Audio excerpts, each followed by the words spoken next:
Sabato 17 maggio, San Pasquale Bailon. È il 137° giorno dall'inizio dell'anno, ne mancano 228 al termine. Il sole sorge alle 5:37, tramonta alle 20:39. La luna si leva a mezzanotte e 40, tramonta alle 9:01.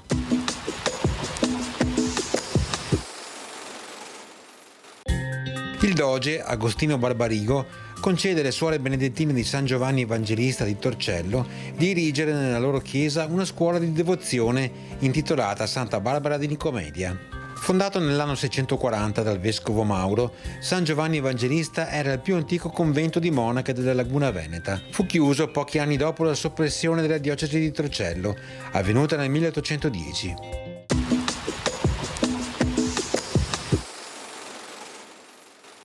Le previsioni per domani: alternanza di nuvole e rasserenamenti, con delle piogge specie su costa e zone limitrofe. Temperature con andamento irregolare.